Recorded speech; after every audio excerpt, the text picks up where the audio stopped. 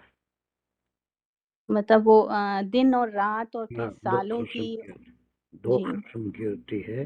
ایک اپنے محور پہ گردش کرتی ہے جس سے دن اور رات ہوتے ہیں، اور ایک آربٹ پہ گردش کرتی ہے اور 365 دن میں اس کا وہ سرکل پورا ہوتا ہے. جی سر. وہ جو ہے اس کی کیا ہے، وہ آربیٹری موومنٹ ہے جس سے موسم بدلتے ہیں سال بھر. تو اسی طرح زندگی کے دو طرح سے ہم ڈیفائن کر سکتے ہیں. ایک تو یہ ہے کہ جب ہم دنیا میں آتے ہیں تو we have to go through the stages of development. جی سر. اور اس کا دوسرا یہ ہے جو یہاں پر ہے کہ ہماری روحیں زندہ تھی، تخلیق آدم علیہ السلام کے وقت سے زندہ ہیں، اور اس کے بعد جب دنیا میں آنے کا وقت آیا تو پھر وہ 120 دن ان مدرس ووم گزارنے کے بعد وہ روح کو ایک جسم عطا ہوتا ہے، وہ وہاں سے زندگی شروع ہوتی ہے.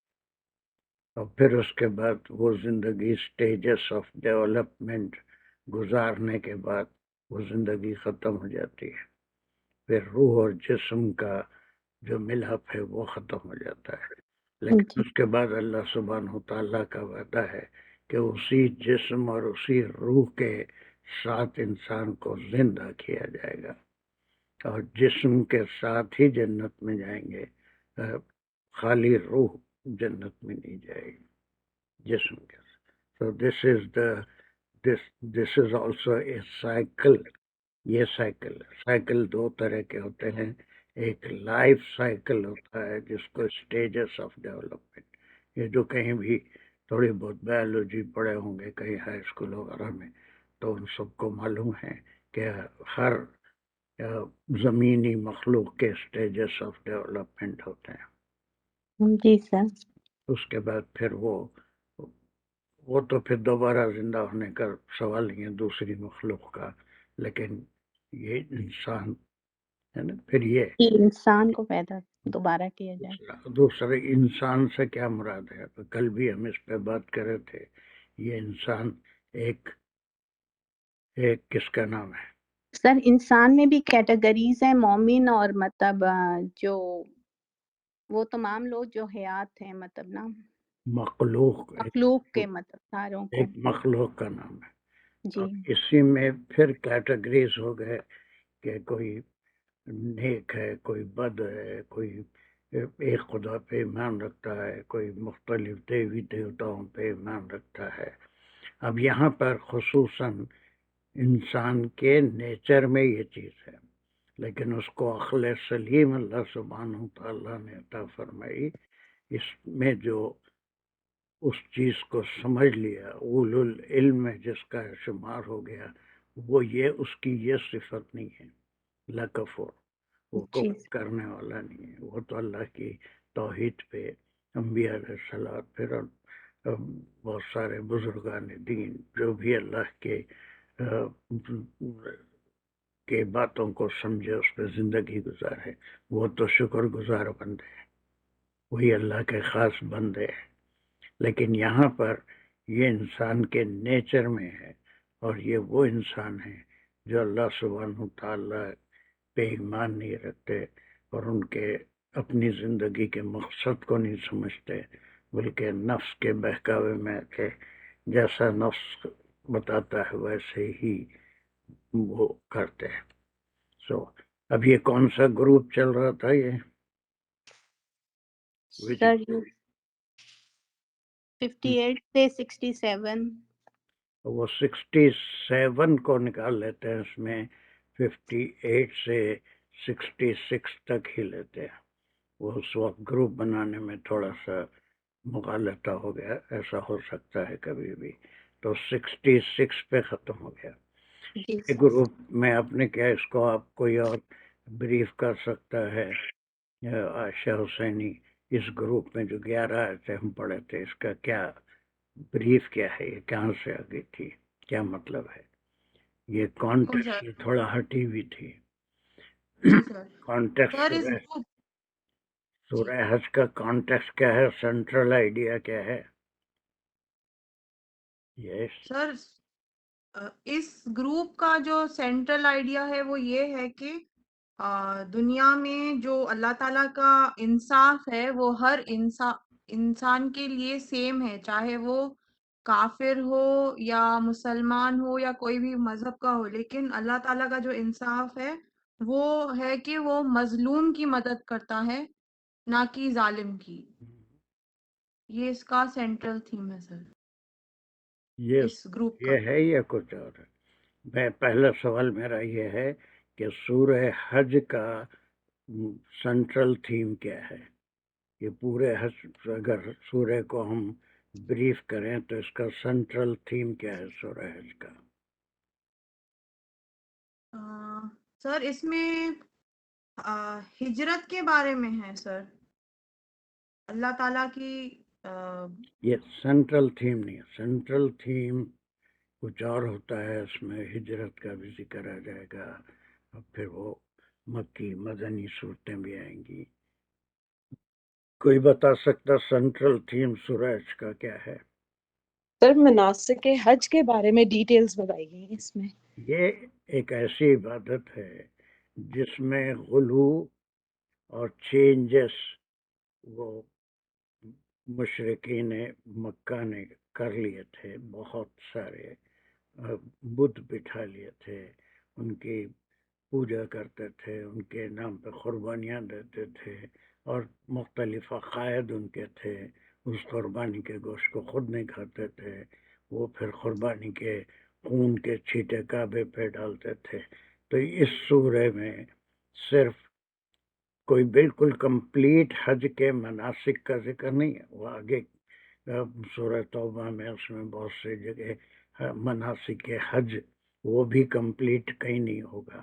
وہ ہم کو سنت آپ صلی اللہ علیہ وسلم کی سنت حجت الوداع پہ جیسا آپ نے حج فرمایا، اسی وقت جو ہے وہ کمپلیٹ حج کیسا ہوتا ہے. جیسے نماز کمپلیٹ کیسی ہوتی ہے فرام ویر، اس کے شرائط سے لے کے آخری 13 ذوالحجہ تک جو اس کے کمپلیشن ہے وہ. اسی لیے سورہ مائدہ میں وہ آیا تھا الیوم اکملت لکم دینکم. یہ وہاں پر عرفات میں حجت الوداع کے موقع پہ وہ آیت اتری تھی. یہ ایک عبادت رہ گئی تھی اس وقت تک جس کے سارے مناسک لوگوں کو صحیح بتائے گئے تھے.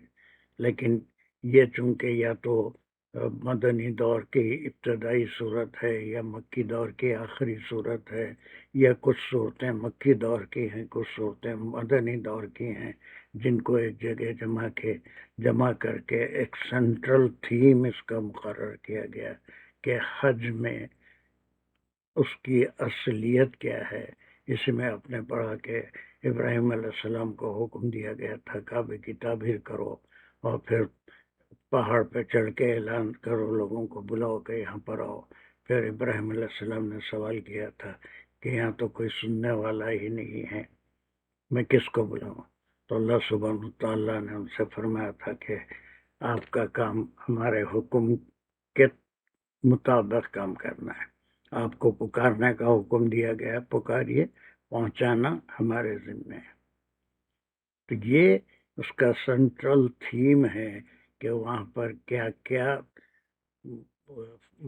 غیر ضروری مناسک آ گئے تھے اور جو جہالت کو ظاہر کرتے تھے. تو اس کے کچھ چیزیں مناسک حج کی بتائی گئی کہ صحیح کیا ہے، قربانیاں کیا ہیں، پھر اس کو کیا کرنا چاہیے، پھر اس کے کہاں کہاں وقوف ہیں، وہ سب بتایا گیا.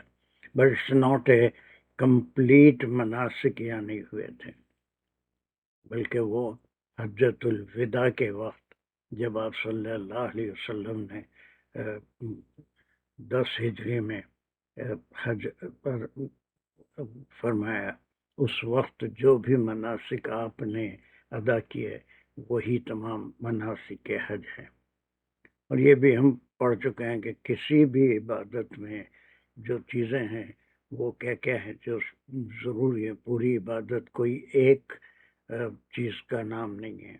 جیسے وہ مراقبے میں جا کے بیٹھ جانا وہ عبادت نہیں ہے، بلکہ جو بھی عبادت ہے اس میں کیا کیا چیزیں ہیں سب مل کے وہ عبادت کہلاتی ہے.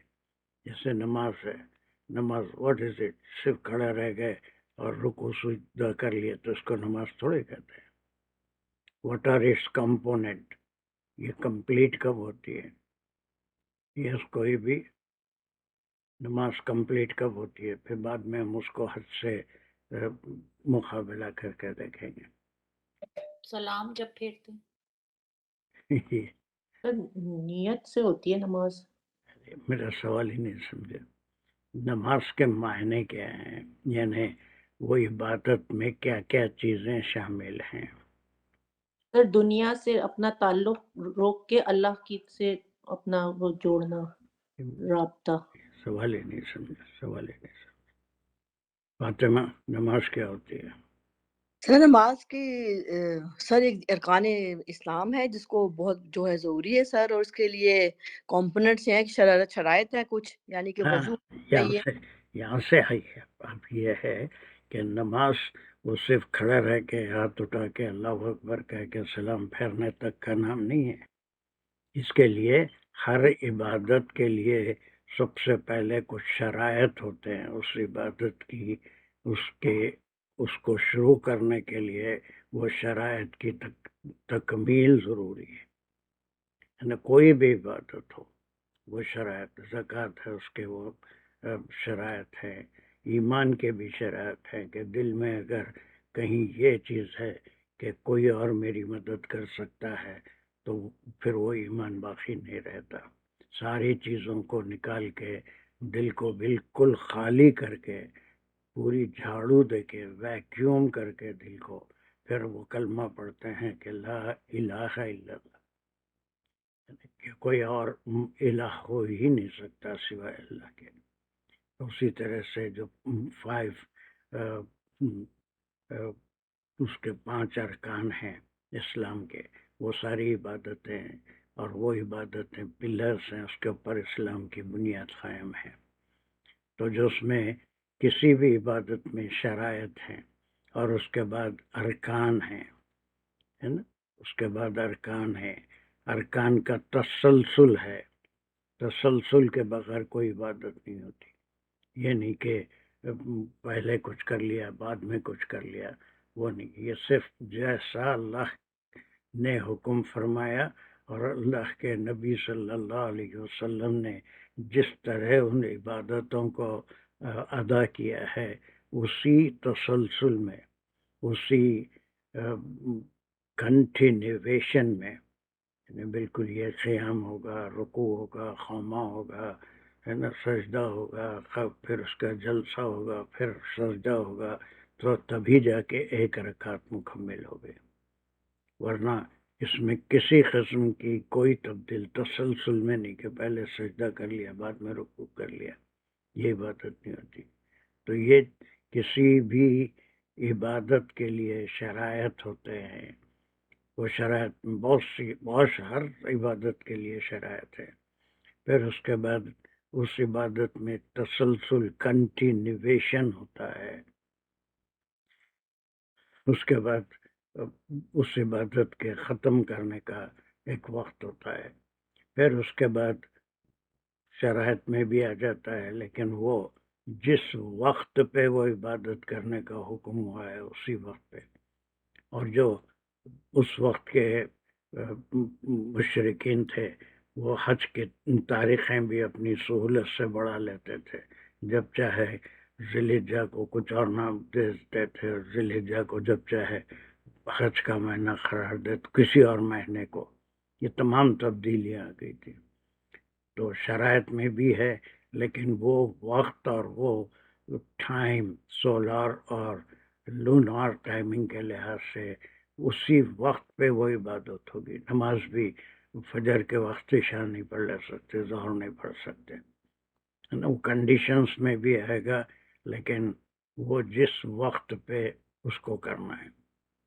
نہ کسی اور مہینے میں فرض روزے نہیں ہیں سوائے رمضان کے. تو یہ ایک تسلسل بھی اس کے اندر ہوتا ہے، کنٹینویشن.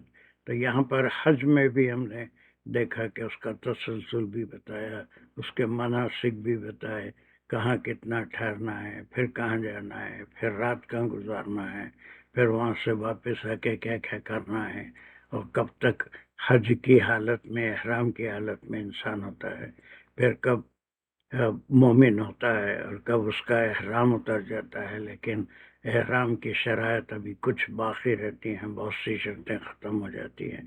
پھر ایک اور ہوتا ہے جس کو طواف زیارت کہتے ہیں، اس کے بعد ساری شرائط ختم ہو جاتی ہیں، پھر وہ احرام سے باہر آ جاتا ہے، حاجی کمپلیٹ ہو جاتا ہے. تو یہ اس کا سینٹرل تھیم ہے کہ جو ڈفرینسز اس وقت آ گئے تھے ان کو کریکٹ کرنا. اب بیچ میں یہ جو 11 آیتیں آ گئی تھی، اس میں توحید کا ذکر ہے، اس میں رسالت کا ذکر ہے، ایمان لانے کی دعوت ہے. یہ 11 آیتیں ایک بار ضرور اس کا ریویژن کر لیجئے، یا اگر آپ چاہتے ہیں تو ہم قرآن میں ایسے چیدہ چیدہ آیت نہیں جیسا کل کرے تھے، ویسا قرآن میں یہ 11 آیتیں تسلسل سے اگر آپ چاہتے ہیں تو ریوائز کریں، یا پھر آپ خود ریوائز کر لیں. کل جو ہم قرآن سے ایک رکو پڑھے تھے جس میں تسلسل تھا، did it make some difference in understanding؟ وہ قرآن کا ہم کرے تھے نا آل عمران میں، قرآن کا ایک پیج لے کے وہاں پر زیادہ تسلسل سمجھ میں آ رہا تھا، یا یہاں پر ایک ایک آیت میں آ رہا ہے؟ سر ہمارے پاس ویسے قرآن کھلا ہوتا ہے، لیکن ہاں اگر ہم ویسے بھی کر لیں تو زیادہ اچھا ہے کہ آپ کے سامنے بھی لائک آپ اسکرین پہ سامنے وہی کھلا ہو. لیکن اس طرح بھی ہے کہ ہمارے پاس قرآن بہت سے لوگوں کے پاس نہیں بھی ہوتا ہے، ایک ایک آیت یہ اسکرین کو ہی دیکھتے ہیں. دیٹ از گڈ، اس میں کوئی اعتراض نہیں ہے مجھے. ٹھیک ہے، چلیے اب یہاں تک بالکل کلیئر ہو گیا. اب یہاں سے ختم سورت کو ہم 67 کو اس گروپ میں لیے تھے. اس کو بہتر یہی معلوم ہو رہا ہے کہ 67 سے لاسٹ گروپ 78 تک یہ جتنی بھی آیتیں ہیں یہ پوری 67 to 70 I think 78 is the last verse of Surah Al-Hajj.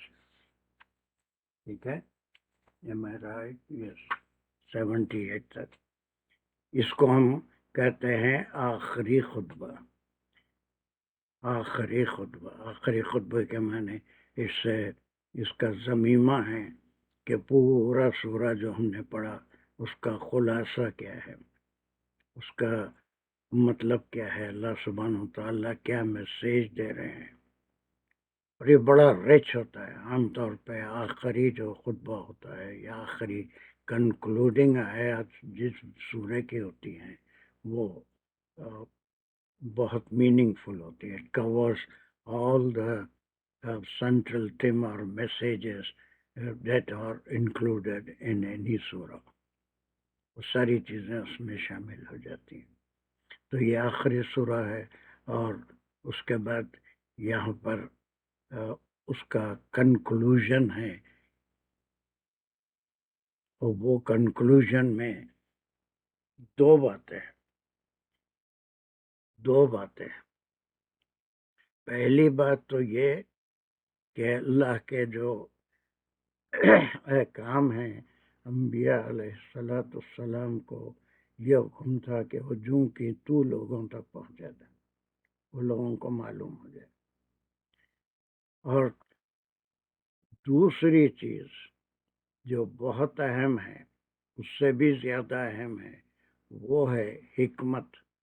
آپ صلی اللہ علیہ وسلم کو نبوت بھی عطا ہوئی تھی اور حکمت بھی ادا ہوئی تھی. حکمت یعنی حکمت وہ ہوتی ہے جس میں پرائرٹیز ہوتے ہیں. پرائرٹی کے معنی کیا ہے؟ ترجیح. کون سی بات کو ترجیح دینا ہے. یہ نہیں کہ ایمان ابھی پختہ نہیں ہوا لیکن صرف حج کے مناسک، نماز کے جتنے بھی ارکان ہیں ان کو ادا کرنے کے اوپر اگر اس کو ترجیح دی جائے تو دین کا پلر اتنا مضبوط نہیں ہوگا. بلکہ بعض چیزیں نظر انداز ابتدا میں کی جاتی ہیں. انبیاء کو حکم ہوتا ہے کہ بعض چیزوں کو آپ اتنی اہمیت، پہلے ایمان کو پختہ کیجئے، وہ اللہ پہ ایمان لائیں، اس کے بعد خود ہی وہ کیفیت ہر انسان میں پیدا ہو جائے گی جو اللہ پہ ایمان لایا ہے، اور وہ ان تمام شرائط کو، ان تمام مناسک کو، ان تمام طریقوں کو اپنائے گا جس کا اللہ نے. ایمان ہی پختہ اگر نہیں ہے تو یہ آخری جو خطبہ ہے، یہ جو آیتیں ہیں، وہ آپ کا طریقہ کار کیا ہونا چاہیے، آپ کی حکمت کیا ہونی چاہیے. It's all about it. یہ نہیں کہ اس پہ ان سے بحث کرتے بیٹھیں کہ یہ نہیں کرو، یہ نہیں کرو، بلکہ پورے 13 سال ایمان کی پختگی کے لیے اور مومنین کی تربیت میں گزر گئے. بہت کم احکام شرعی ان 13 سال میں ہیں. جو 86 مکی صورتیں ہیں اس میں بہت کم ملتے ہیں احکام شریعت، لیکن بہت کم ملتے ہیں. لیکن مدنی صورتیں جو 28 29 ہیں اس میں تمام مکمل شریعت. تو مکمل شریعت اسی وقت پہ کام کرتی ہے جب ایمان پختہ ہو، ورنہ اگر ایمان پختہ نہ ہو تو پھر وہ ضمنی چیزوں میں الجھ کے رہ جاتا ہے، ضمنی چیزوں میں الجھ کے رہ جاتا ہے. Are you following what I mean to say? Sajida میری بات. ضمنی چیزیں کیا ہوتی ہے سر؟ ہاں، ضمنی چیزیں مطلب سر اتنے اردو اسٹرانگ نہیں، اننیسیسری چیزیں یا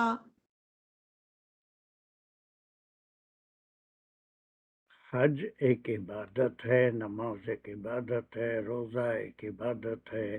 اس کو اسی طرح سے ادا کرنا جس طرح سے آپ صلی اللہ علیہ وسلم نے اللہ کے حکم سے اس کا طریقہ بتایا، یہ مکمل عبادت ہے.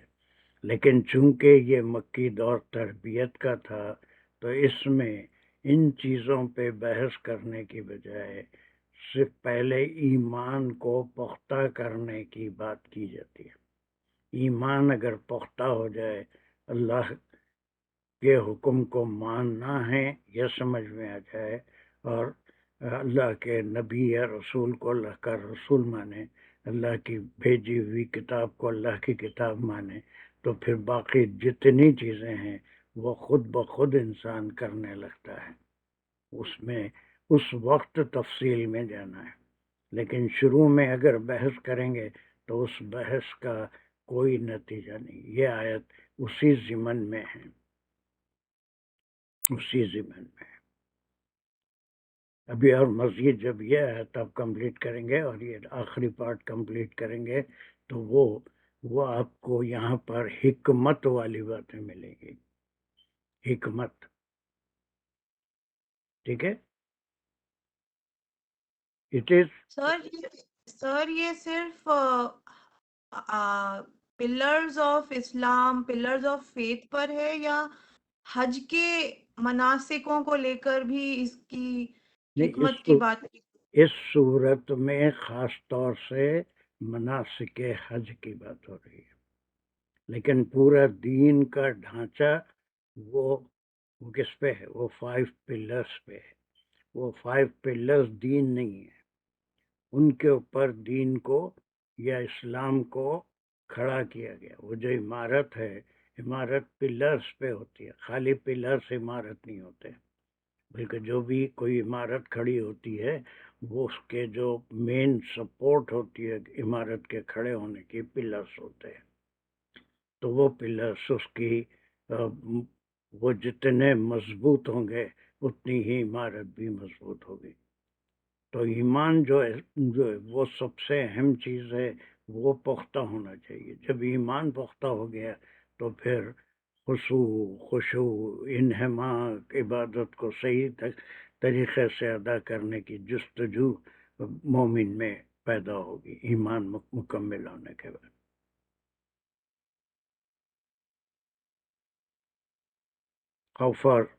How far did you understand this argument? Yes, Fatima کیا سمجھے؟ جی سر، یہی کہ ایمان آپ کا پختہ ہوگا تو پھر اس پہ عمل کریں گے. پہلے ایمان پختہ ہونا چاہیے، اور عمل بھی اس طرح ہر چیز کا ایک طریقہ کار ہے، ایک شریعت ہے کہ کیا پرائورٹی ہے، کیا پہلے ہے کیا بعد میں ہے. یہ نہیں کہ آپ کا ایمان ہے، آپ حج کر رہے ہیں اور نماز پڑھ ہی نہیں رہے. تو اللہ تعالیٰ نے ہر چیز کے پہلے ایک پرائورٹی بتائی ہوئی ہے، جو حضور پاک صلی اللہ علیہ وسلم کے ذریعے بتائی ہے. ہمیں ان طریقوں سے جانا ہے ہر چیز کے اوپر وداؤٹ آرگومنٹ.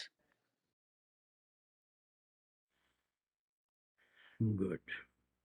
سر جو 5 پلرز ہیں اس میں سب سے پہلا پلر تو وہی ہے نا، شہادہ، مطلب ایمان لانا سچے دل سے. اس کے بغیر پھر باقی سارے پلرز یوز لیس ہے. اس کے بعد آتے ہیں سر. جی سر. وہ مین پلر تو ایمان ہے. ایمان کے بغیر نہ روزہ ہے، نہ نماز ہے، نہ حج ہے، کچھ بھی نہیں ہے. کوئی نیکی بھی شمار نہیں ہوتی. وہ صرف اللہ کی رضا کے لیے، نیتوں کی بات کر رہے تھے ہم، ہے نا. وہ صرف اللہ کی رضا کے لیے جو نیکی کی جائے گی وہی شمار ہوتی ہے، ورنہ دوسری نیکیوں کا اللہ سبحانہ وتعالی بہت بڑے عادل ہیں. دنیا میں اس کا صلہ بھی دے دیتے ہوں گے اور دیتے ہی ہیں، لیکن آخرت میں لا خلاق اس کا کوئی ان کے پاس حصہ نہیں رہے گا. چلیے اب اس کو آپ جیسے اس آیت کو پڑھیں گے اور باتیں کھل کے آپ کے فہم میں آئیں گی. کمان ہو واز ڈوئنگ اٹ، کہاں تک کریں گے آپ؟ عائشہ حسینی.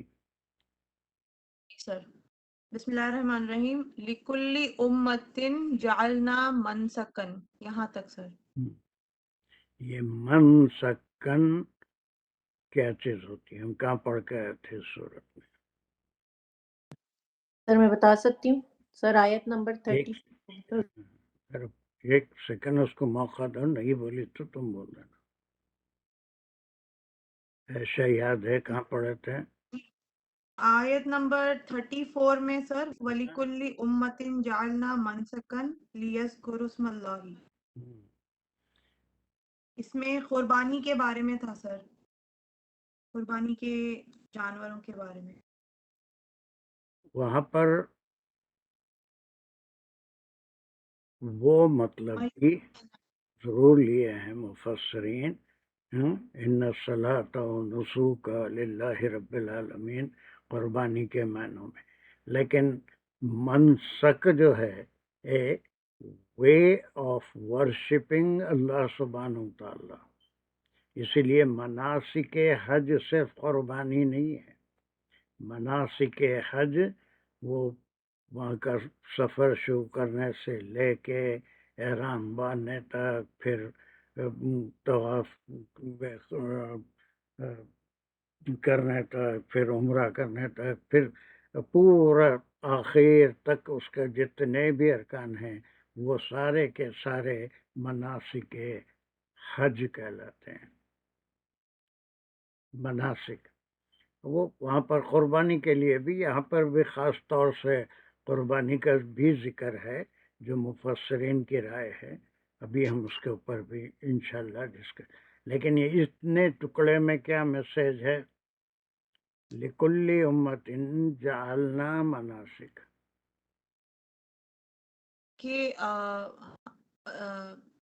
کہ ہر امت کو ہم نے کچھ بنا کے دیا ہے، یا ہم نے ایک مناسک دیا ہے، ایک پرفارم کرنے کے لیے کچھ ذمہ داری کا کچھ کام ہے. جیسے اب حج کے کام ہے، ویسا پچھلے ساری امتوں پر بھی مناسک یہ تھا کہ اللہ تعالیٰ ایک ہے اور اسی کی عبادت کرنا ہے، ایک ہی معبود ہے، کسی اور کو شریک نہیں کرنا ہے. یہ ہر امت کو یہ مناسک دی گئی تھی. یہ کہاں سے آ گیا اللہ؟ وہ تو ایمان والی بات ہوگی. جعلنا مناسکن میں کیا رشتہ ہے؟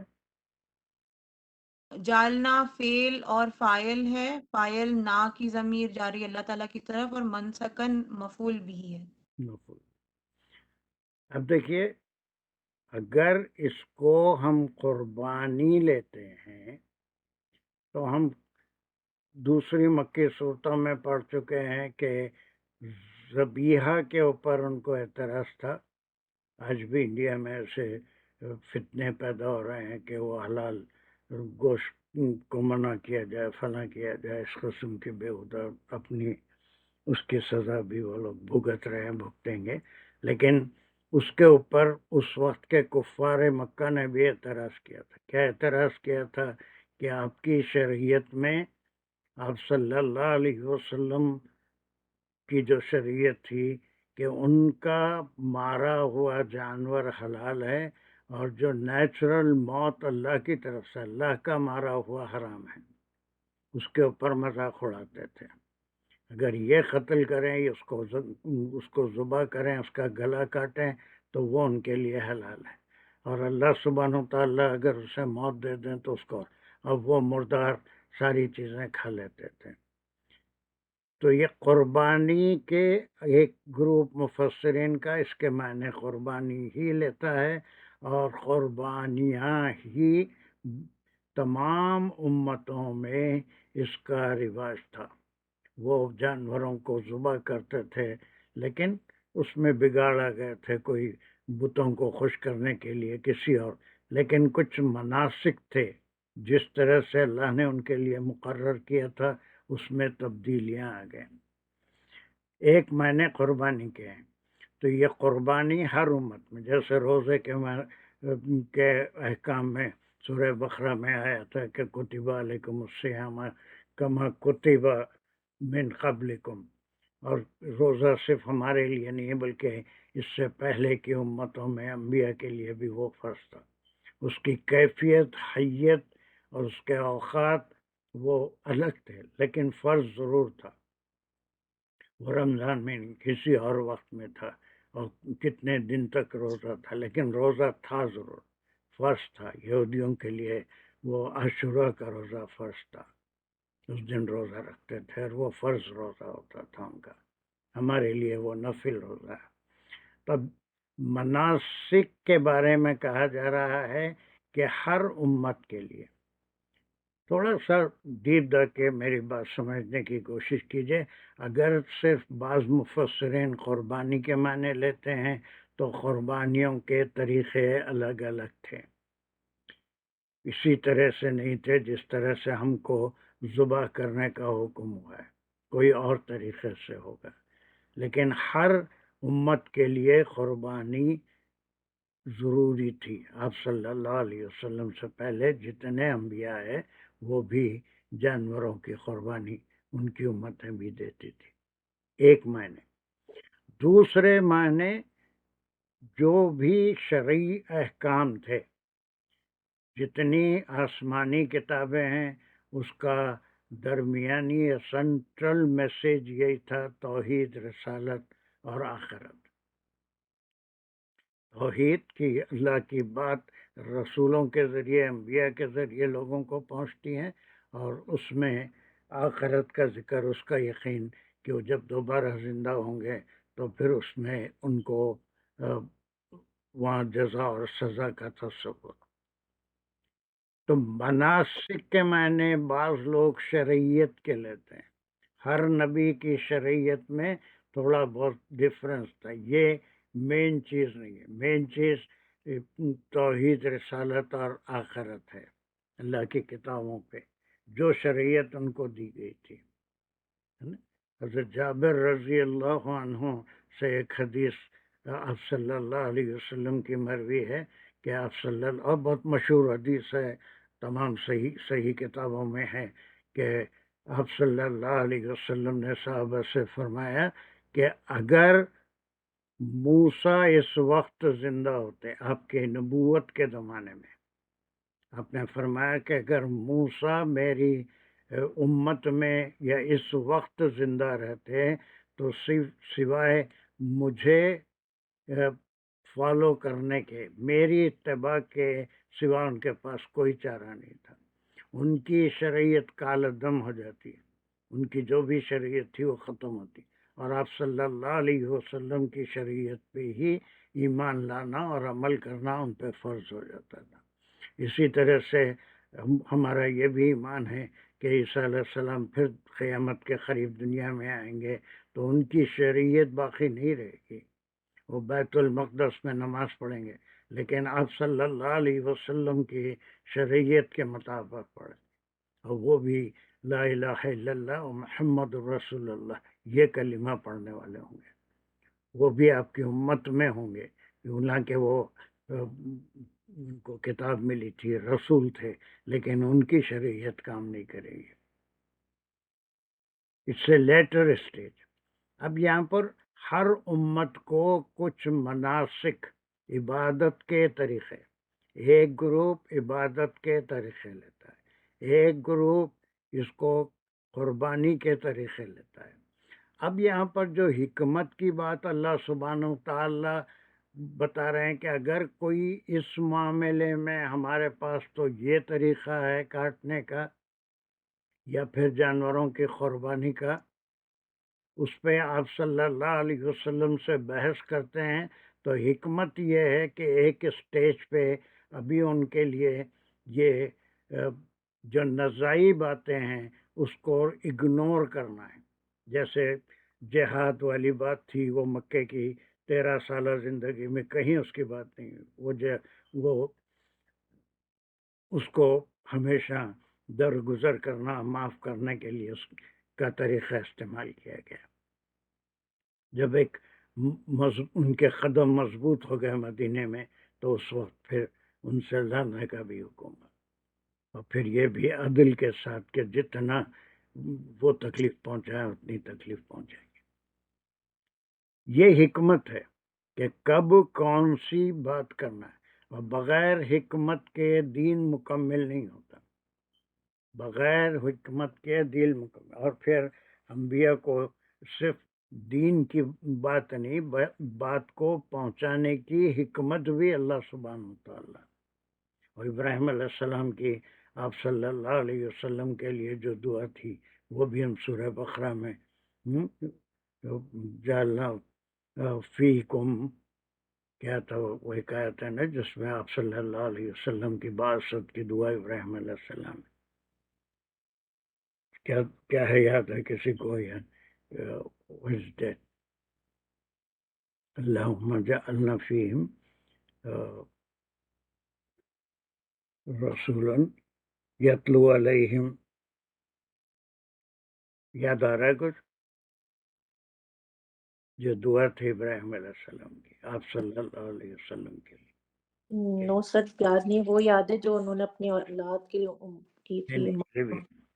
اب دیکھ لیجیے نکال کے. بہرحال اس میں آپ صلی اللہ علیہ وسلم کے لیے کہ ایک مکے میں ایک نبی پیدا کیجئے، ایک رسول پیدا کیجئے جو حکمت کی قرآن کی تعلیم دے، اور پھر حکمت ان کے پاس ہو، کس طرح سے اس کو لوگوں تک پہنچانا ہے، کب کس چیز پہ زور دینا ہے، کب نہیں دینا ہے. جب ایمان مکمل ہو گیا تو پھر وہ جس طرح سے چاہے کریں، ہمارے لیے ان کی قربانی حلال نہیں ہے. ہم اپنے طرف، لیکن بحث ایک اسٹیج تک نہیں ہوگی، اور یہ قرآن کا مزاج بھی ہے۔ تو پہلا تو ایک اسٹیٹمنٹ ہے نا، پھر یہ لکل امت جار مجرور متعلق ہے، اتنے میں صرف یہی بات ہے کہ جعلنا مناسکن لکل امت، ہر امت کے لیے مناسک الگ الگ تھے۔ ہم دونوں معنی لے لیے، قربانی کے طریقے الگ الگ تھے، یا پھر شریعت میں فرق تھا۔ جیسے موسیٰ علیہ السلام میں قبلہ کعبۃ اللہ بھی نہیں تھا، بیت المقدس بھی نہیں تھا، بلکہ وہ گھروں کا ایک خاص حصہ تھا، ایک خاص سمت تھی، اس طرف چہرہ کر کے اس رخ میں نماز پڑھنے کا حکم تھا۔ سر مجھے یاد سر مجھے مل گئی 213۔ پڑھو۔ ربنا وابعث فیہم رسولا ویری گڈ۔ منہم یتلو علیہم آیاتک ویعلمہم الکتاب والحکمت ویزکیہم انک انت العزیز الحکیم۔ یہ دعا ہے ابراہیم علیہ السلام کی، اس کی ترجمہ بھی کرو۔ اے ہمارے رب اور بھیج ان میں ایک رسول انہی میں سے، وہ پڑھے ان کے اوپر آیتیں آپ کی، اور وہ سکھائے ان کو کتاب اور حکمت، اور وہ پاک کرے ان کو، بے شک آپ ہی عزیز اور حکیم ہیں۔ یہ کتاب پہنچانا انبیاء کا کام تھا، لیکن اس کے اندر حکمت کا بڑا، اس کو اللہ سے دور نہیں کرتا تھا، بلکہ اللہ کے قریب۔ بس ضمنی چیزیں، ابھی جو میں لفظ ضمنی استعمال کیا تھا، وہ ضمنی ابتدا میں اتنا ضروری نہیں ہے، بلکہ بعد میں جب ایمان پختہ ہو جاتا ہے تو وہ تمام مناسک یا شرعی احکام وہ پورے کے پورے خود انسان اس کو ادا کرتا ہے۔ تو یہاں پر حکمت بتائی جا رہی ہے، یہ 100% مکی آیت ہے، اور ان کے اعتراضات یہی تھے، قربانی کے اوپر بھی، مناسک کے اوپر بھی، جس کو وہ ضروری سمجھتے تھے۔ تو اس کے اوپر پہلے زور مت دیجیے، بلکہ وَادْعُ إِلَىٰ رَبِّكَ، اور ان کو صرف اللہ کی طرف دعوت دیجیے، آپ کے رب کی طرف بلائیے، یہ ایمان کی دعوت، اس طرف بلائیے۔ لیکن جب وہ اس طرف آ جائیں تو وہ خود ہی اسلام میں جتنے مناسک ہیں، جتنے طریقے عبادت ہیں، جو کرنا ہے، اور جس طرح سے زندگی گزارنا ہے، جس طرح سے لوگوں کا خیال کرنا ہے، فیملی لائف ہے، سوشل لائف ہے، اور دوسری تمام جتنی ذمہ داریاں ہیں، وہ پھر خود بخود ان کے اندر آتی جائیں گی۔ وہ شروع میں ان چیزوں پہ اگر بحث کرتے رہیں گے، جیسے وہ بہت سے لوگ ہیں، وہ ہمارا بھی کئی بار پوچھتی ہے کہ لوگ ہم سے پوچھ رہے ہیں کہ وہ خدا کے بیٹے ہیں، وہ ایسا پیدا ہوئے تھے تو خدا کے بیٹے ہی ایسا پیدا ہو سکتے ہیں۔ Ignore them. توحید کا سبق پورا قرآن ہم کو سکھاتا ہے، وہ جیسا بھی ہوا وہ اللہ سبحانہ وتعالیٰ کی طرف سے ہوا۔ اتنا ٹکڑا کلیئر ہے، دیکھنے میں بڑا سمپل ہے، لیکن یہاں پر یہ کہ مناسک ہیں شریعت کے، اور ایک بڑی کہاوت ہے، ماڈرن تھیوری ہے، اسے چینج تھیوری کہتے ہیں، یہ ایجوکیشن میں بھی استعمال ہوتی ہے، چینج تھیوری۔ چینج تھیوری یعنی ہم کوئی بھی ایک بلیو رکھتے ہیں، کوئی بھی ایک چیز کے عادی جب ہو جاتے ہیں تو اس سے ہٹ کے دوسری چیز کو قبول کرنا وہ بڑا مشکل ہوتا ہے، وہ بڑا مشکل ہوتا ہے۔ Change is not easily accepted. تبدیلی کسی معاملے میں، آپ کہیں بھی پورے اپنی لائف پہ دنیا میں غور کر کے دیکھ لیجئے کہ جو لوگ انڈیا کے ہیں، جو پاکستان کے ہیں، جو کسی اور جگہ کے ہیں، ان کا کلچرل فوڈ ہوتا ہے، ان کا اپنا ٹیسٹ ہوتا ہے۔ ہم انڈین حیدرآبادی جو ہوتے ہیں وہ بغیر کھٹے کا کھانا سانا نہیں کھاتے، پاکستانیوں کے پاس کھٹے کا کوئی سوال ہی نہیں، اور ہزاروں چیزیں ہیں، ایک ایسی مثال نہیں۔ ویسے چائنیز کا کلچرل فوڈ کچھ اور ہے. اب ان کو اگر چینج کرنے کے لیے کہا جائے تو وہ ہو جاتے ہیں. امریکہ میں آ کے امریکن فوڈ کھانے کے بھی عادی ہو جاتے ہوں گے, لیکن it takes time, easily accepted نہیں. یہی دین کا معاملہ بھی ہے. ابراہیم علیہ السلام کی شریعت کے بعد موسیٰ علیہ السلام نے جو شریعت لائی اس کو ایکسیپٹ کرنے میں ٹائم لگا. جب عیسیٰ علیہ السلام اس میں ریفارمس لائے, وہ بھی بنی اسرائیل کے لیے ہی بھیجے گئے تھے, اس کو بھی ایکسیپٹ کرنے میں لوگوں کو بہت تکلیف ہوئی چینج کو. اس کے بعد جب آپ صلی اللہ علیہ وسلم نے توحید اور آخرت کا میسیج دیا اس کو بھی ماننے کے لیے, because they have a certain beliefs, اور اس بلیف سے ہٹنا. اب تمام امتوں کا آج سمود سب جتنے بھی ان کے ملاح تھے, سردار تھے, وہ یہی کہتے تھے کہ ہمارے باپ دادا کو ہم نے ایسے کرتے دیکھا, اب اس کو ہم کیسے تبدیل کریں. حضرت ابو طالب کو بھی آخر تک وہ جو سرداران قریش تھے یہی بہکاتے رہے کہ زندگی بھر اپنے آبا و اجداد کے دین پہ چلتے رہے, اب مرتے وقت اس دین کو چینج نہیں کرنا. تو یہ تو ایک ماڈرن تھیوری ہے چینج کے بارے میں. وہ چینج آتا ہے لیکن اس کے لیے بہت محنت کرنی پڑتی ہے. وہ چینج لانے والے پھر کیا ہوتے ہیں, اس کو کیا کہیں گے, واٹ از دیٹ ورڈ, ہاں, ریفارمر بھی ہوتے ہیں, اور وہ بھی ایک اور کیا کہتے ہیں, اور ایک بڑا اچھا ورڈ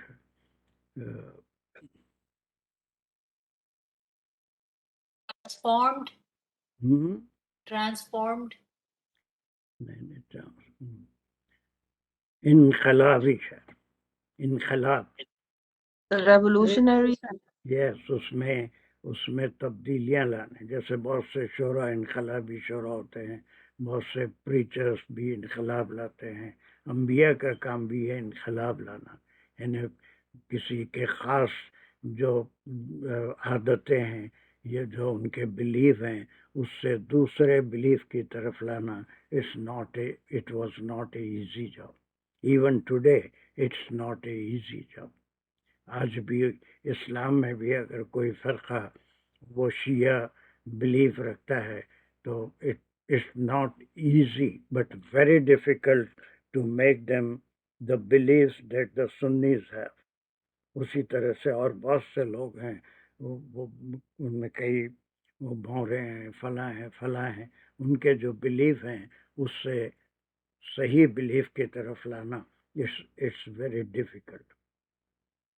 بہت مشکل سے آتے ہیں, اور جب ان کو فہم آ جاتا ہے اللہ سبحانہ و تعالیٰ کی طرف سے.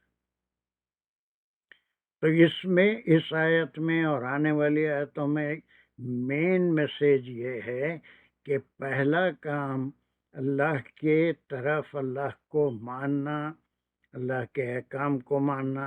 ابتدا میں شریعت کے اگر کچھ چیزیں ان کے پاس ہیں تو اس کو اگنور کرنا ہے. جیسے شراب کا, پورے قرآن کا مزاج ایسے ہی ہے. سورہ نساء تک بھی نشے کی حالت میں نماز مت پڑھو. سورہ مائدہ جب نازل ہوئی 5-6 ہجری میں, اس وقت جا کے شراب جوا حرام یا پھر منسوخ ہوا, اس وقت حرام. اس کے بعد بھی وہ 13 سال اور پھر یہ 4-5 سال تک اس کے حرمت کے احکام نہیں آئے تھے. تو یہ حکمت ہے کہ اگر وہ اس معاملے کو مین معاملہ سمجھ کے بحث کرتے ہیں یا اس میں اختلاف پیدا کرتے ہیں تو اس کے بارے میں ایک اسٹیٹمنٹ ہے کہ ہم نے کچھ مناسک ہر امت کے لیے مقرر کر دیے تھے. اب وہ چینج جو آپ لانا چاہتے ہیں, جو اللہ سبحانہ تعالیٰ آپ کے ذریعے سے لوگوں میں لانا چاہتا ہے, اس کو مین ایشو نہیں بنانا چاہیے, بلکہ پہلا کام تو ان کے ایمان کو پختہ کرنا. جب ایمان پختہ ہو گیا تو پھر شریعت بھی خود بخود ان کے اندر آ جاتی ہے. تو یہ دس از اونلی اے ڈکلریشن کہ ہم نے ہر امت کے لیے اسی کے اوپر وہ قائم بھی ہیں، مناسک ہیں، قربانی کے طریقے ہیں، طریقہ عبادت ہے، طریقہ زندگی ہے نا، جو شرعی احکام ہیں وہ ہر امت کے لیے ہم نے مقرر کر دیا۔ اس کے بعد کا ٹکڑا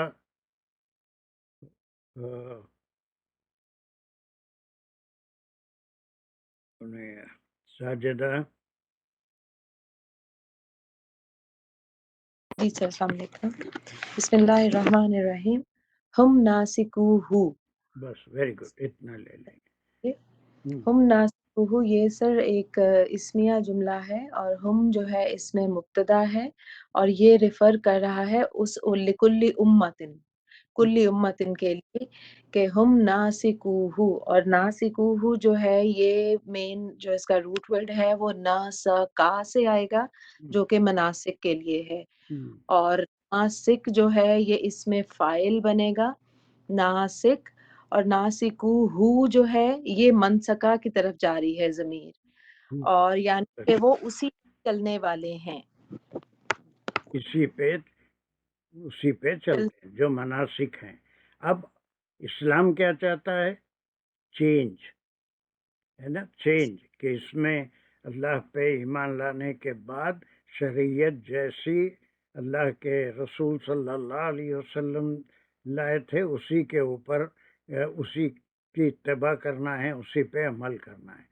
تو اب یہاں پر بالکل ابتدا میں یہ کہا جا رہا ہے کہ دس از ناٹ ویری امپورٹنٹ، قربانی یا عبادت کے طریقے، اور وہ پھر کیا کیا ہنگامے ہوئے تھے جب قبلہ چینج ہوا تھا، تو یہودیوں نے بڑا اعتراض کیا تھا، کیا چیز تھی جو ان کو اپنے قبلے سے پھیر دی، اچھا ہمارے قبلے کی طرف یہ رخ کر کے نماز پڑھتے تھے۔ بڑے اختلافات، بڑے ہنگامے ہوئے تھے اس واسطے کہ change is not easily accepted.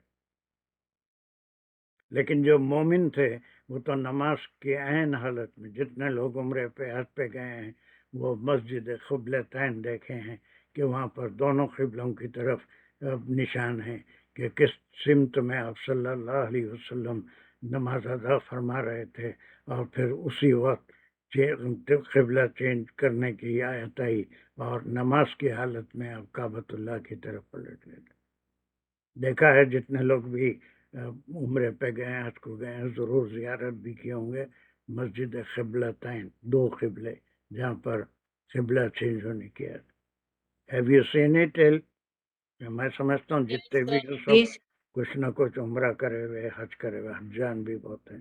2 ممبر ہے وہاں پر مسجد دو ممبر بنے ہوئے ہیں مسجد قبلتین میں، ممبر ہے ادھر، پورا قبلے کا نشان ہے جہاں پر جسم پہ نماز پڑھی جاتی تھی۔ پھر اس کے بعد چینج ہو گیا خطبہ، تو آپ صلی اللہ علیہ وسلم حالت نماز میں کعبۃ اللہ کی طرف اپنا رخ کر لیے تھے، اور تمام صحابہ بھی۔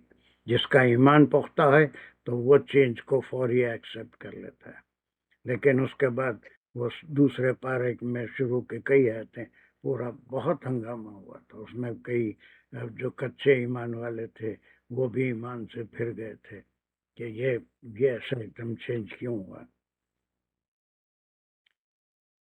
اب وہ اسی پہ قائم ہیں، وہ شریعت کو فالو کر رہے ہیں۔ تو this is nothing but an statement, یہ ایک چیز ہے، لیکن یہ ابتدا میں فوقیت نہیں رکھتی۔ یہ اس کے اوپر اگر ہم پوری توانائی یا انبیاء اس پہ توانائی صرف کریں گے تو اصل مقصد ہاتھ سے نکل جائے گا۔ اصل مقصد کیا ہے؟ اللہ سبحانہ و تعالیٰ پہ ایمان لانے، لا الہ الا اللہ پہ ایمان لانے کی دعوت دینا ہے۔ جب وہ اس طرف آ جائیں گے تو یہ ضمنی چیزیں، شریعت کی جو باتیں ہیں، یہ خود بخود ان کے سمجھ میں آ جائے گی، and they will accept the change. لیکن بغیر ایمان کے وہ چینج کو قبول کوئی بھی نہیں کرتا، چینج کو قبول کرنا مشکل ہوتا ہے۔ How far did you understand this part? جی سر، بالکل سمجھ آ گیا الحمدللہ۔ کہ ان چیزوں میں جو سبسائڈری چیزیں ہیں ان کی طرف جو ہے ابتدا میں ہاں یہ کہ بہت اہم ورڈ ہے، ابتدا بہت اہم ورڈ ہے. یہ نہیں کہ ان کی اہمیت ہی نہیں ہے، نہیں، ابتدا میں جب تربیت، یہ ابتدائی میں جب ہو رہا تھا. اب یہ بھی ہمارے پاس بھی آج بھی کوئی مسلم ہوتا ہے تو اس کو یہ ساری چیزیں اس کا پابند نہیں کرتے. پہلے ایمان لاؤ کہتے ہیں، پھر اس کے بعد کوئی تحریک، کوئی ایسا ہمارے پاس انتظام نہیں ہے کہ ان کی تربیت ہو، ان کے لیے شریعت کی باتیں بتائیں. بس وہ ایسی لوگوں کو دیکھتے ہیں، کچھ ایسی عبادت بھی کر لیتے ہیں، لیکن یہ سب کی ذمہ داری بنتی ہے کہ ان کو دین، جب وہ ایمان لا لیے تو صحیح شریعت یا دین ان تک پہنچے. اور جب ایمان لا لیے ہیں تو اس کے بعد تمام برائیاں جو اپنے مذہب میں کرتے تھے، ادھر کلمہ بھی پڑھ لیا، وہ سب جاری ہیں. تو پھر وہ کس قسم کا ایمان ہے اللہ ہی بہتر جانتے ہیں. اتنا ٹکڑا سمجھ میں آ گیا، اس کو بریف کرو حسینی عائشہ. جی سر. لکل امتن جعلنا منسکن، سر گرامیٹیکل طریقے سے یہ ایک جملے فعلیہ خبریہ ہے. شروع ہو رہا ہے جعلنا فعل اور فاعل ہے، فاعل نا ہے جس کی ضمیر اللہ تعالیٰ کی طرف جا رہی ہے، اور منسکن جعلنا کا مفعول بھی ہے کہ بنایا ہم نے مناسک، لکل امتن ہر امت کے لیے، اور لکل امتن جار مجرور متعلق جعلنا، کلی امتن میں کلی ظرف ہے اور امتن مضاف الیہ ہے. اور ہم ناسکوہ یہ جملے اسمیہ خبریہ ہے.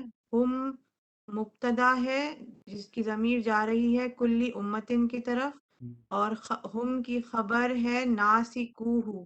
ناسکوہ میں فعل، فاعل اور مفعول بھی ہے. اس کا روٹ ورڈ ہے نسکا، اور فاعل ہے ہم کی طرف یعنی کلی امتن کی طرف، اور ہو کی جو ضمیر ہے وہ جا رہی ہے منسکن کی طرف کہ وہ سب مناسک کرتے ہیں یا پھر اسے کرتے اسی ہیں. پہ چل رہا ہے، اس پہ چل رہا ہے. اس وقت کے پیگن بھی تھے، اور اگر مدینے والوں کو دیکھیں تو یہود بھی تھے، اس کے باہر دیکھیں تو نصارہ. مگر یہ جو کام کیا بہت اچھا کیا. اس کی پریکٹس ہونے کے بعد دس واز ناٹ اوور گول. ہمارا جو کام ہم شروع کر رہے تھے، جو پریکٹس کر رہے تھے، وہ یہ ہمارا گول نہیں تھا کہ ہم اس طرح سے ہی قرآن کو سمجھیں گے. یہ تو ہم اب آپ روانی میں پڑھ کے دیکھیے 8 10 12 آیتیں جو آپ کر چکے ہیں، آپ کو کسی گرامر کی ضرورت نہیں پڑے گی، بلکہ ایک ایک ورڈ آپ کی سمجھ میں آئے گا.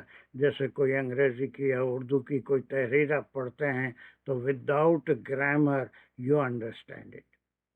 اب وہی چیز ہماری کوشش تھی، اس میں ایک بڑی حد تک 80% یا اس سے بھی کچھ زیادہ ماشاءاللہ آپ میں سے ایک بڑی تعداد وہاں پہنچ گئی ہے.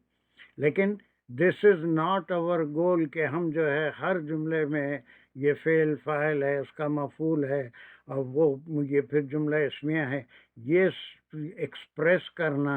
دس واز ناٹ اوور گول. اب یہ ایک اسکیفولڈنگ تھی، یہ ایک سپورٹ تھی جس کو ہم سیکھ رہے تھے. اب دھیرے دھیرے آپ اس سپورٹ کو نکال سکتے ہیں، لیکن جب بھی آپ تلاوت کریں گے آپ کو یہ اعراب بھی سمجھ میں آئیں گے، اور جب مناسکن ہوگا تو کیوں ہے یہ خود آپ کے سمجھ میں آئے گا. اب اس طرح سے ہر آیتیں، پورا قرآن ہم کو ایسا کرنے کی ضرورت نہیں. ایک پریکٹس ہو گئی، اور تھوڑی سی پریکٹس کرتے ہیں، اس کے بعد آپ دیکھیں گے سورہ مومنین میں جب ہم جائیں گے تو وی کین فنش اٹ بہت آسانی سے، بغیر گرامر کرے کہ ہم اپنا ترجمہ کریں گے، خود سے سمجھ لیں گے. اب رہا کہ تفسیری باتیں، وہ جتنے اختلافات ہیں اس سے ہم کو کیا لینا ہے، مطلب وہ ہم اس کو کریں گے. یہ 12:35 کو رکھا تھا میں، طبیعت کچھ صاف نہیں تھی تو میں سمجھا 1 گھنٹے کی کلاس ہوگی. چلنے دیجیے، کوئی بات نہیں. تو یہاں تک کمپلیٹ ہو گیا، اب وہ اس پہ کام کر رہے ہیں۔ اب اس کے بعد کا ٹکڑا یہاں سے کوئی اور لے لے، کون سے ساجدہ کر رہی تھی شاید، چلو کمان یہاں سے۔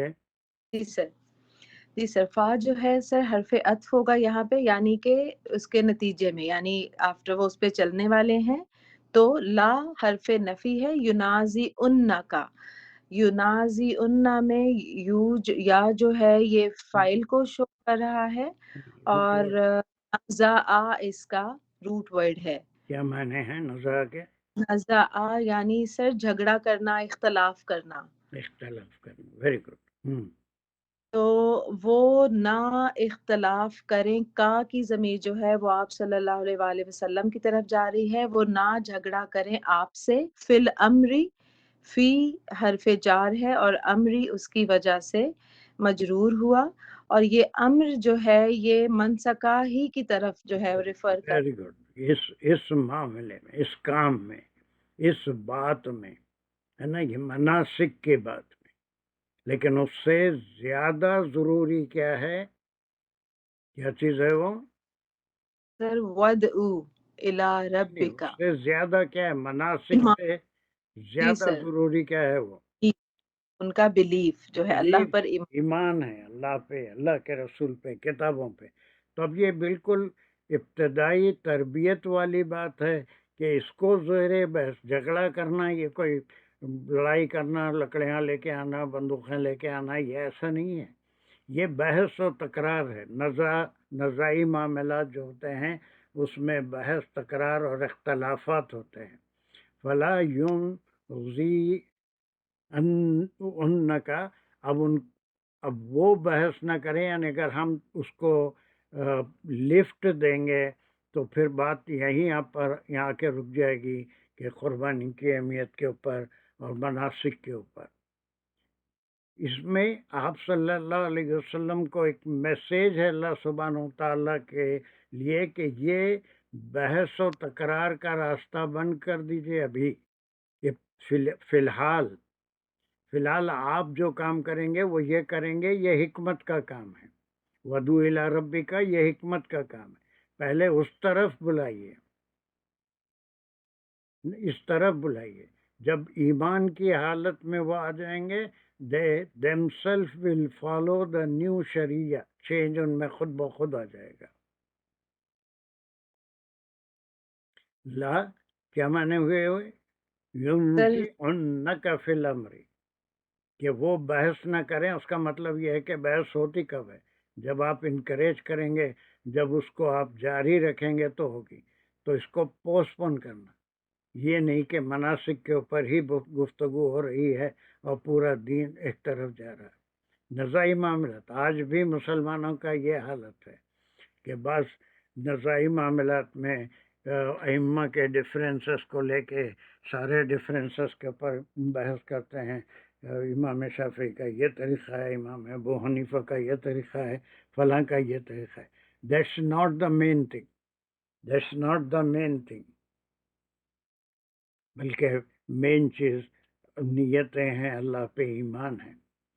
تو اس کا کیا مطلب ہوا؟ یہ اسی لیے یہ چیز جو میں ضمنی کا لفظ استعمال کیا تھا اور حسینی اشیاء کے سمجھ میں نہیں آ رہا تھا، یہ آٹومیٹک بعد میں آ جائے گی، خود بخود آ جائیں گے، شریعت پہ عمل کرنا آ جائے گا۔ لیکن بیس کیا ہے جو دلوں کو مضبوط کرنے والا ہے؟ وہ اللہ پہ ایمان کرے۔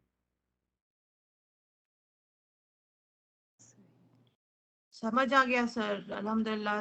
ضمنی چیزیں مطلب پرائیورٹی کسے دینا ہے اور کسے نظر انداز کرنا ہے، اس بات کا جو سمجھ ہے اس کی، اس کو ہم مطلب ریفر کرنا، کسے ہم چوز کرنا ہے وقتیہ طور پر، اور کسے ہم زیادہ امپورٹنس دیں گے، ہم جو کہ نہیں ایمان ہیں، ہے۔ اور یا ہم نہیں ہیں، جی سر، یا ہم سے زیادہ یہ خطاب آپ صلی اللہ علیہ وسلم سے ہے نا؟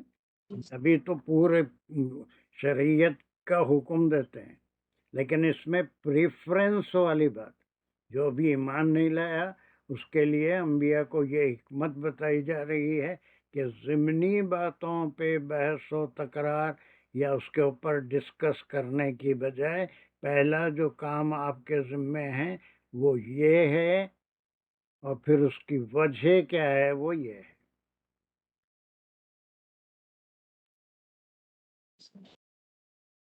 چلیے یہاں سے پھر فاطمہ. جی سر. انکا لعلی ہدی نہیں مستقیم ابھی رہ گیا کچھ. ودعو سر بسم اللہ الرحمن الرحیم ودعو الی ربک ہے، یہ عطف ہو گیا ہے اور پھر امر ہے. اللہ تعالیٰ آپ صلی اللہ علیہ وسلم کو حکم دے رہے ہیں کہ آپ بلائیے کہاں، الی ربک، جو کہ جار مجرور اور مضاف الیہ مل کے متعلق ہونے والے اپنے رب کی طرف. آپ انہیں بلائیں اپنے رب کی طرف. اچھا گرامر میں تو پرفیکٹ ہو گئے. ابھی اس میں کیا بات سمجھ میں آ رہی ہے آپ کو؟ جی سر جو ہم کیا ڈسکس کر رہے ہیں، جی سر جو ابھی ہم ڈسکس کر رہے ہیں کہ چھوٹی باتیں جو ہیں، پہلی مین جو چیز ہے وہ ایمان ہے کہ بلیو ہو اللہ تعالیٰ کی طرف. اس کے بعد جو مناسک ہیں یا طریقہ کار عبادت کا تب بھی کریں گے صحیح اور صحیح پرائورٹی سے کریں گے جب آپ کی طرف ایمان ہوگا مضبوط کہ ہاں وہ رب ہے، ہم نے اس کی عبادت کرنی ہے. کس طریقے سے کرنی ہے اور کیا امپورٹنٹ ہے وہ بعد میں چیزیں ہیں ساری. تو ان چیزوں کو چھوڑ کے پہلے ایمان کی طرف، یہ ہر امت کے لیے بھی یہی اس لیے بتایا کہ ہر دور میں جو انبیاء تھے پہلے انہوں نے اللہ کی طرف بلایا تھا.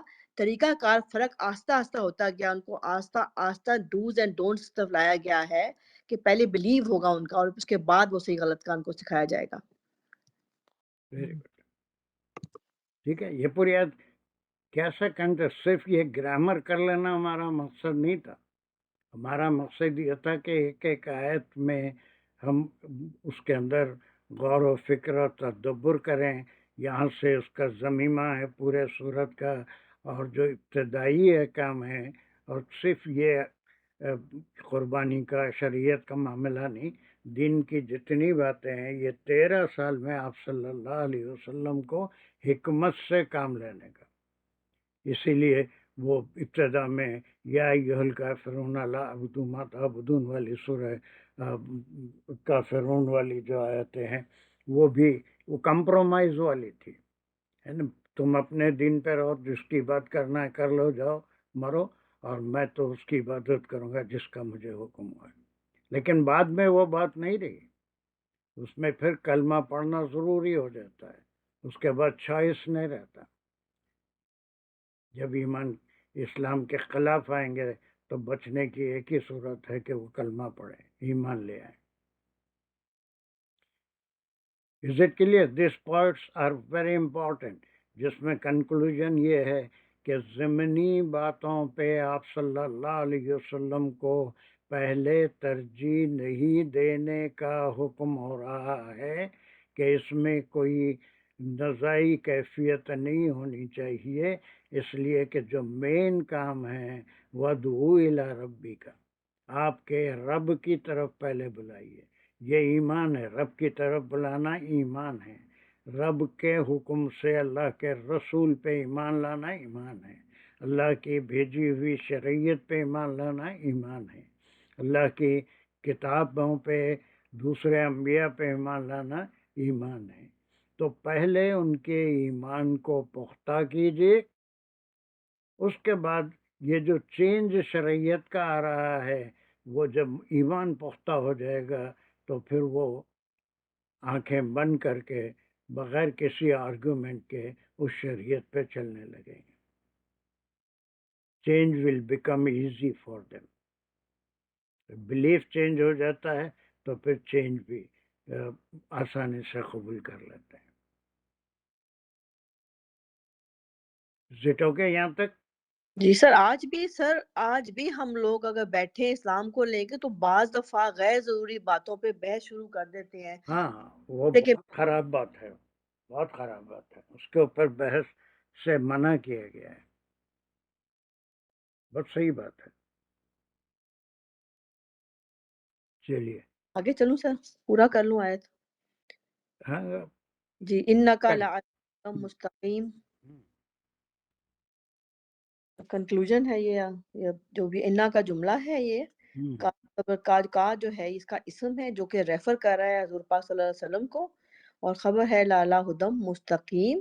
لا جو ہے یہ تاکیدی کے لیے کہ ضرور یقیناً اللہ خدم جار مجرور متعلق ہے سر، متعلق ہے انا ہوگا، متعلق ہے فعل محذوف. فعل محذوف، ٹھیک ہے سر. کہ آپ یقیناً ہدایت پہ ہیں.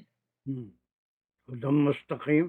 تقیم خدم مستقیم سر، یہ مضاف علیہ ہو گیا. Very good. چلیے یہ خدم مستقیم کیا ہے؟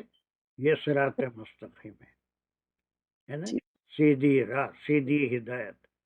آپ اس ہدایت پہ ہیں، آپ خود چلیے اور پھر ان کو اللہ کی طرف بلائیے. جب ان کے اندر ایمان پیدا ہو جائے گا تو اس وقت یہ چینج بھی جو شریعت کا ہے، جس مناسک کو وہ مانتے ہیں، اس کو چھوڑ دیں گے. ہزاروں مثالیں قرآن کو ایک ساتھ پورے ہم اگر پڑھتے رہتے ہیں تو ساری چیزیں کھلتی رہتی ہیں. ایک آیت میں کچھ نہیں کھلتا. اس لیے کل سے میں وہ طریقہ نکالا کہ ایک ایک گروپ ہونے کے بعد قرآن کا ایک پیج سامنے رکھے، پورے گروپ میں ان آیتوں میں کیا میسیج ہے وہ پورے گروپ کو ایک بار پھر سمجھے. اب یہ کتنی چیزیں ایسی ہیں. وہ یہود عبداللہ بن سلام رضی اللہ عنہ کا ذکر ہم اکثر کرتے رہتے ہیں کہ جب وہ ایمان لائے ہے نا، تو اس وقت ان کے ساتھ جو ایمان لائے تو انہوں نے خواہش کی تھی وہ 3 چیزوں کو کا پرمیشن ہے نا. کیا تھی وہ 3 چیزیں؟ ہفتے کی تعظیم، تورات کا مطالعہ اور اونٹ کا گوشت. وہ نہیں کھانا چاہتے تھے. تو پھر اللہ سبحانہ و تعالیٰ نے اسی وقت وہ آیت نازل فرمائی، یا ایھا الذین آمنوا، وہ میرا کو یاد ہے پوری ہو، ادخلوا فی الاسم کافہ. ہاں وہ اس میں ہم یہ نہیں وہ نہیں، جو شریعت ہے پورے میں داخل ہو جاؤ. ایسے کئی ریفرنسز سے مل کے قرآن کھل کے سامنے آتا ہے. یہ ایک انڈیپینڈنٹ آیت لے کے بہت سے لوگ ایسا بھی کرتے ہیں کہ اس میں یہ حکم ہے. ایسا نہیں. قرآن میں ایک آیت ہوتی ہے تو اس سے متعلق کئی آیتیں ہیں جو اس کی تشریح کرتے ہیں. قرآن کی تشریح خود قرآن کرتا ہے، پھر اس کے بعد قرآن کی تشریح احادیث کرتے ہیں. ان کا یہ پورا سمجھ میں آ گیا. یہ کنکلوژن ہے.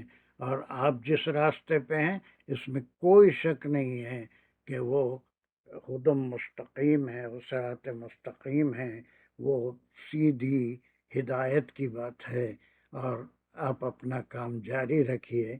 اب جو ایک چیز سے شروع میں منع کیا گیا اور ابتدا میں دوسری ایک چیز کا حکم دیا گیا جس کو فوقیت دینا ہے، جس کو پریفرنس دینا ہے، اور یہ باتیں کیا کہلاتی ہیں؟ حکمت. حکمت کی بات ہے.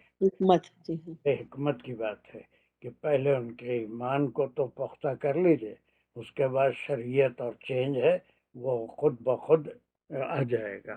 مثالیں ہزاروں. پوری قرآن جب آپ پڑھتے رہتے ہیں قبلہ چینج ہونے کی آیتیں ہیں، جہاد کی آیتیں ہیں.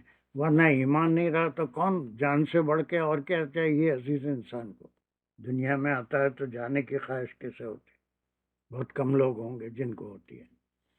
تو پھر وہ جہاد میں بغیر سر و سامانی کے اللہ کی راہ میں مرنے کے لیے تیار ہو جانا، یہ کب ہوتا ہے؟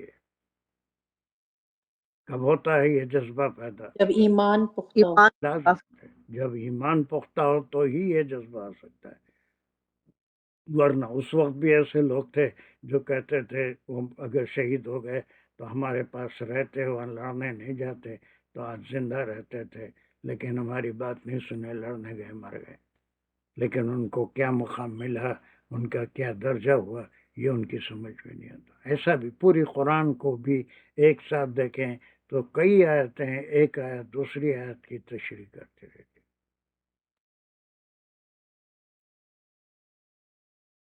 بہت اچھے سے سمجھ آ گئی یہ آیت کہ اللہ تعالیٰ نے ہر امت کے لیے یعنی ہر رسول کے ساتھ ایک عبادت کا طریقہ بنایا ہے، اور وہ لوگ جو بھی ان کے امتی تھے وہ اسی کو فالو کرنے والے ہیں، کیونکہ change is not accepted so easily.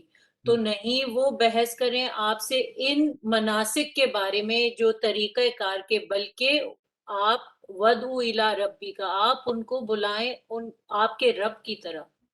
سر اب بالکل سمجھ میں آ گئی یہ بات کہ پریفرنس اس کو دیں کہ آپ پہلے ان کا ایمان پختہ کریں، آپ تو بے شک سیدھے راستے پر ہی ہیں۔ تو کیا یہاں پر ہم جو گرامر کر رہے تھے، واز اٹ آور گول کہ ہم قرآن کی گرامر صحیح کر سکیں؟ یہی ہمارا گول تھا۔ اٹ ہیلپ سر، ہیلپ کرتی ہے سمجھنے میں کہ یقیناً سمجھنے میں ہیلپ کرتا ہے، اس کے بغیر یہ مفعول ہے یا فاعل ہے یا کیا ہے، جتنی چیزیں اب تک ہم سیکھے ہیں وہ سب جو ہے امر ہے، فعل ہے، ودعو کیا ہے، تو یہ چیزیں سمجھ میں آ جاتی ہیں۔ لیکن that was not over goal, that was a means, ہے نا۔ ہمارا مقصد کہیں جانا ہے، عمرے پہ جانا ہے، حج کو جانا ہے، لیکن مینس مختلف ہے۔ کوئی پاکستان سے سائیکل پہ نکل جاتا ہے، کوئی انڈیا سے سائیکل پہ نکل جاتا ہے عمرے کے لیے، اس کا مینس الگ الگ ہے۔ کوئی ٹرینوں سے، بسوں سے سفر کرتا ہے، کوئی ہوائی جہاز سے، پہلے پانی کے جہاز سے، بہرحال مینس الگ الگ ہے، لیکن گول جو ہے وہ to understand the message of اللہ سبحانہ و تعالی۔ اب اس کے اندر ہم گرامر کو بھی لیں گے، اور پھر اس کے پارٹس جیسا ہم کرتے ہیں، چھوٹے چھوٹے جملے، اور وہ جملوں کے اقسام کیا ہیں، وہ انشائیہ ہے، اسمیہ ہیں، کیا کیا ہے، ساری چیزیں ہم اس کے اوپر غور کریں۔ Is it clear to everyone? کوئی ڈاؤٹ؟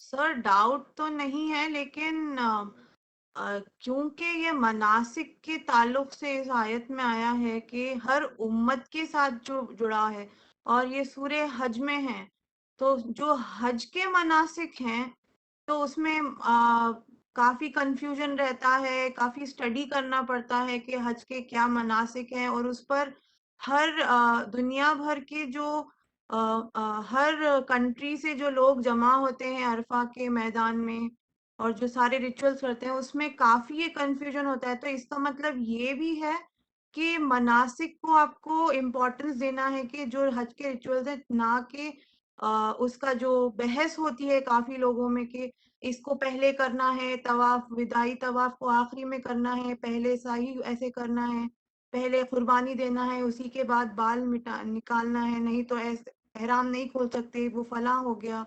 تو اس بات کو لے کر جو بحث ہوتی ہے ہماری انڈیا کے ڈائیورس کلچر میں، بولیے دیسی ہمارے انڈین پاکستانی بھائی بہن ہیں، اور پھر جو گلوبلائزیشن جو وہاں پر جو ہوتی ہے اس وقت، تو اس چیز کا یہ سمجھ آ رہا ہے کہ ہر کانٹیکس میں یہ آیت فٹ ہو رہی ہے، نہ کہ صرف ہر نیشن، بلکہ ہر یہ حج کے تعلق سے تو اس کانٹیکس میں بھی ایسے مجھے لگا۔ بہت اچھا لگا، بہترین بات لگی، اور کیا چاہیے کہ ہے تو اسی کانٹیکس میں، لیکن اگر ہم اس کو جو ہے فوکس کریں تو یہ پورے دین کو کور کر رہی ہے۔ یہ نہیں کہ اس کے اندر وہ آ جائے گی، وہ تمام شریعت انسان کے اندر ہونا ضروری ہے، وہ جیسا سنت عمل ہے ویسا ہونا چاہیے، لیکن اس کو پہلے اگر ہم یہ کریں تو اصل چیز ہاتھ سے نکل جائے گی۔ وہ اصل چیز ہے اللہ سبحانہ و تعالیٰ پہ پختہ ایمان۔ وہ ایمان جب پختہ ہو جائے گا تو وہ حج بھی، اس کے مناسک بھی صحیح ہو جائیں گے، اور تمام نمازیں بھی صحیح ہو جائیں گی، روزے بھی صحیح ہو جائیں گے، سب کچھ صحیح ہو جائے گا۔ تو جتنا براڈ کر سکتے ہیں کسی آیت کو، اتنا براڈ بھی ہو سکتی ہے تو بالکل حج کے بارے میں کہ اس وقت جتنے ان کے لغو حرکتیں تھیں اس سے ان کو بچانے کا ایک ہی طریقہ آپ کو بتایا گیا ہے۔ حکمت یہ ہے پہلے اللہ کی طرف ان کو دعوت دیجیے۔ اور اب یہ ان کا اللہ خدم مستقیم میں یہ ہے کہ آپ صلی اللہ علیہ وسلم کا جو راستہ تھا، جس کو وہ دیکھ رہے تھے، وہ انتہائی پاک اور انتہائی سیدھا راستہ تھا، کہ کوئی بھی آپ کو دیکھ کے جو حق ہوتا ہے اس میں میگنیٹک پاور زیادہ ہوتا ہے. حق میں میگنیٹک پاور زیادہ ہوتا ہے باطل کے مقابلے میں.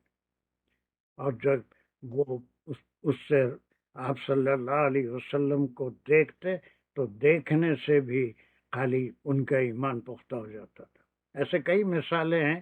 مدینے میں کچھ بعد میں دور سے لوگ آئے مدینے میں اور ان کو اطلاع ملی کہ یہاں پر کوئی صاحب ہیں جو نبی ہے ہونے کا دعویٰ کرتے ہیں. جب اس شہر میں پہنچے تو اس کے تورات کے بڑے علماء تھے.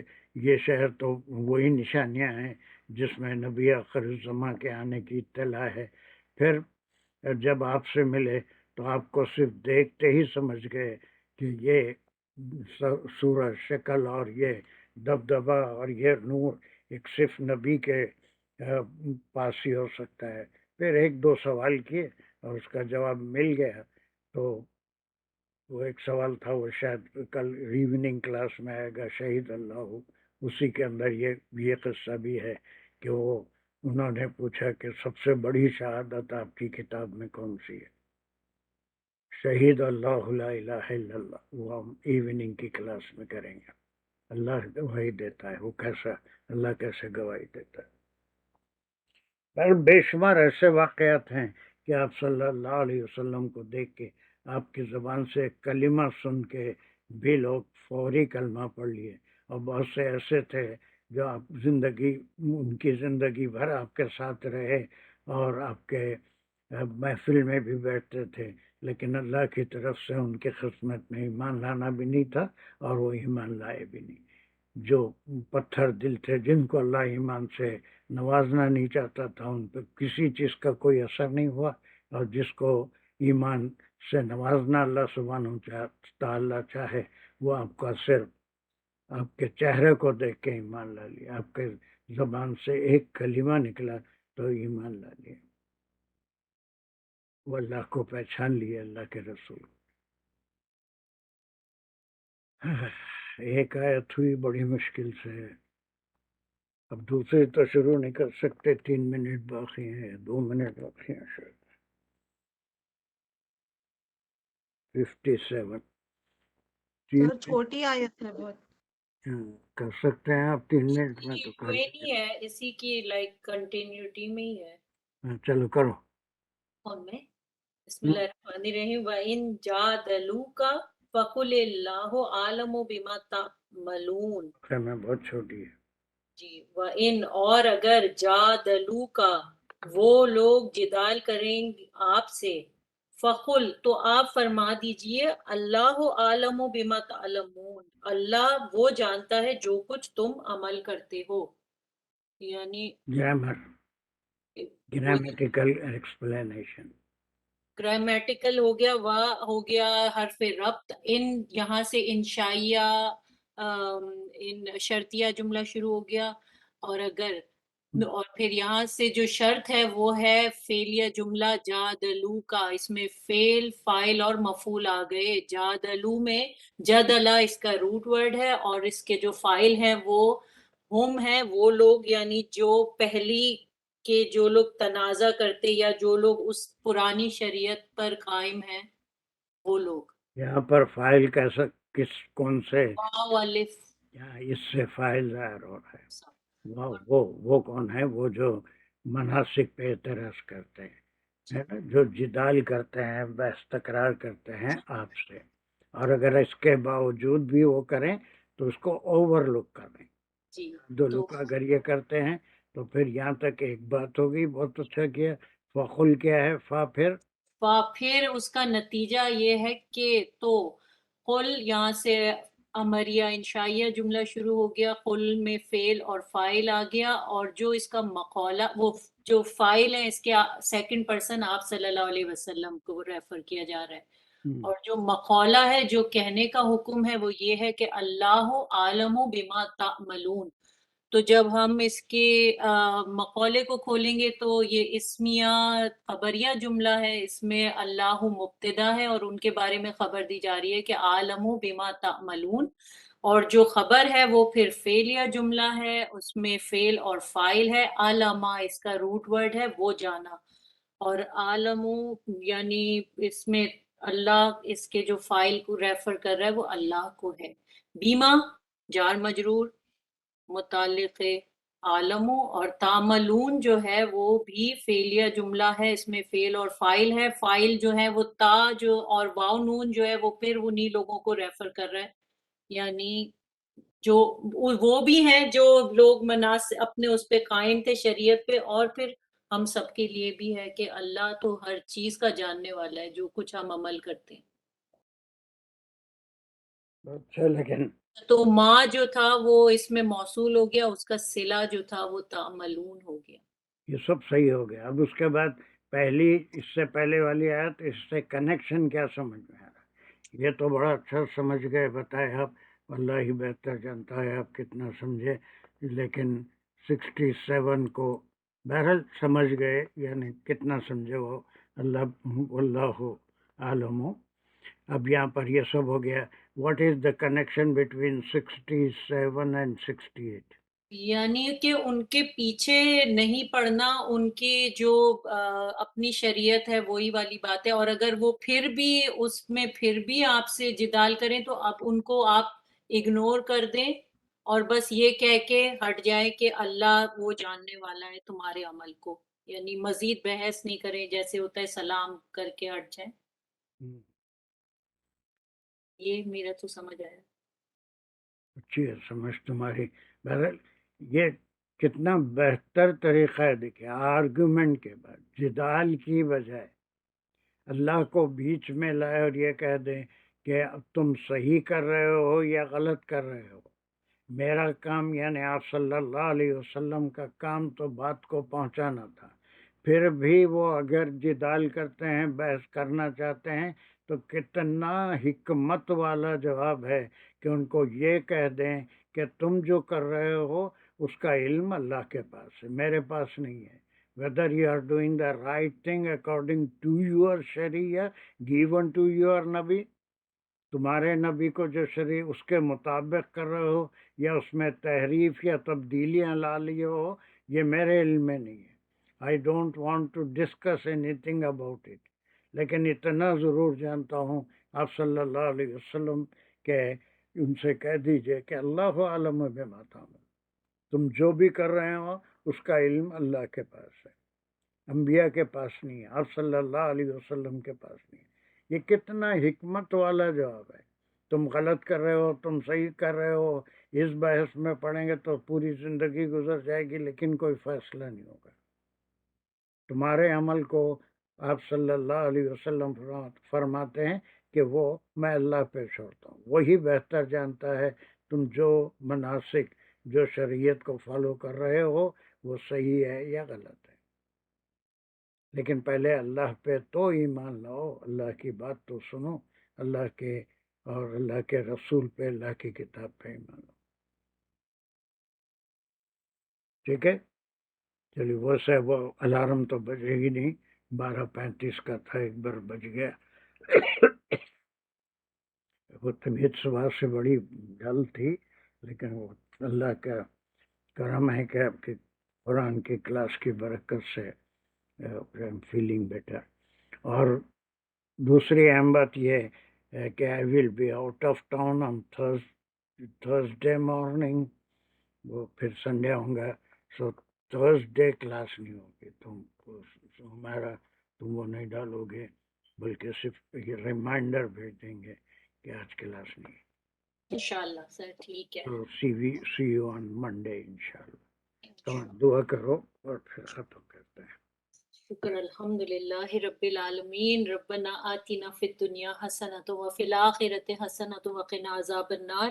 ربنا زدنا علما، ربنا زدنا حکمہ، ربنا زدنا ہدایہ، ربنا زدنا رشدن. یا اللہ پاک پروردگار آپ کا شکر ہے کہ آج پھر ہم نے ایک کلاس اور کری، سر نے ہمت کری، اور اللہ میاں جو کچھ کوشش کر رہے ہیں سمجھنے کی، سیکھنے کی، اس کو ہمارے تک ٹھیک اس کا فہم پہنچے، ہم اس پہ عمل کرنے کی ہمیں توفیق عطا فرمائے، اور اس کو دوسروں تک پہنچانے کی بھی توفیق عطا فرمائے.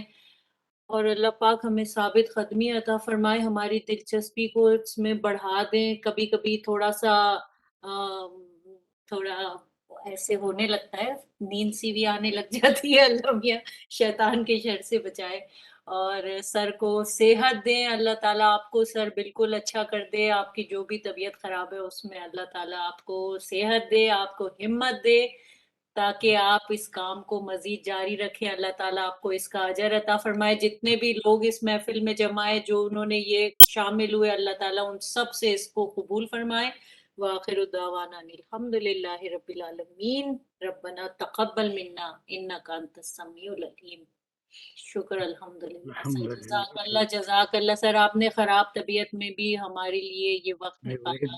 1 گھنٹہ پڑھاؤں گا سوچا تھا، مگر الحمدللہ پوری کلاس کا ٹائم ہو گیا۔ اللہ کا سر آپ کی طبیعت صحیح نہ ہو تو پھر سر آپ کل بھی ریسٹ کر لیں تاکہ آپ ٹھیک ہو جائیں، پھر آپ کو ویکیشن پہ جانا ہے 17 تاریخ سے۔ نہیں، کل لے لیں، اللہ ہے بہت بڑا ہے انشاءاللہ۔ اب یہ جیسے خیر دیکھیں گے انشاءاللہ، کل تو 1-2 ہی آیتیں ہیں اس سلسلے کی، ہو جائے گی انشاءاللہ، لیکن تھرسڈے نہیں ہوگی انشاءاللہ نو پرابلم، ٹھیک۔ اوکے۔ سر آج میری امی میری ساس کو بتا رہی تھی کہ جو ان کے ٹیچر ہیں انہوں نے پورے ٹائلر کا وہ چینج کر دیا، آدمیوں کا، عورتوں کا، اور انہوں نے کہا میں نے کبھی آج تک اپنی زندگی میں ایسا ٹیچر نہیں دیکھا جو یہ سر ہے۔ اور ماشاءاللہ میری امی بہت پڑھتی ہیں سر، یعنی اسکول کی نہیں پڑھی ہوئی، بٹ آپ کو پتہ ہے وہ بہت پڑھتی ہیں ماشاءاللہ۔ نہیں، کیا تو بولے، میں سنا نہیں شروع کا کیا۔ سر وہ بتا رہی تھی کہ سر نے آپ نے ٹائلر کا پورا وہ چینج کر دیا، کیونکہ آپ ٹائلر میں موجود ہیں، یہ اللہ کی بڑی رحمت ہے ٹائلر پہ، اور لائک آدمیوں میں بھی اور عورتوں میں بھی، لائک آپ نے سب کو لے کے چلے اور آپ نے سب کو اتنا لائک ان کی زندگیاں چینج کر دیا آپ نے سب کی۔ اور جو آپ جس طرح ٹیچر ہیں، جو آپ ٹیچر ہیں، جس طرح آپ ٹیچ کرتے ہیں، انہوں نے کبھی اپنی لائف میں کبھی کسی کوئی ایسا ٹیچر نہیں دیکھا۔ میری امی کا تو اپنا اسکول بھی تھا سر ایک زمانے میں۔ نہیں، مگر میں تو ٹائلر کو چینج کرا، میری کیا ہستی ہے۔ سر ہم ٹائلر کے باسی ہیں، اور ہم لوگوں کو تو امی ہماری دیکھتی ہیں نا سر چینج ہمارے میں جو آیا ہے، تو اور ان کو پتہ ہے ان کے آس پاس بھی جو آدمیوں میں بھی چینج آیا ہے sir, of course. Sir doctor Abbasi ماشاءاللہ سر، وہ آپ کی کلاس سے شروع کیا انہوں نے، ماشاءاللہ اللہ نے ان کو آخری اس میں کتنا لائک بہت ترقی کی، ان کو تو جی بالکل سر، الفابیٹ سے بھی پڑھایا ہوں میں، ایک رمضان پورا سر سے افطار تک۔ بس سر تو ان سے بڑی مثال کیا ہوگی سر۔ اللہ کا کرم ہے، اللہ چلیے اللہ سب کو توفیق دے، سب کی وجہ سے دوسرے لوگ سیکھیں۔ میں تو خیر بہت ہی حقیر چیز ہوں، کچھ بھی نہیں کرا، خیر جو بھی اللہ قبول کرے، اور اللہ سب کو توفیق دے۔ چلیے السلام علیکم ورحمۃ اللہ۔ وعلیکم السلام۔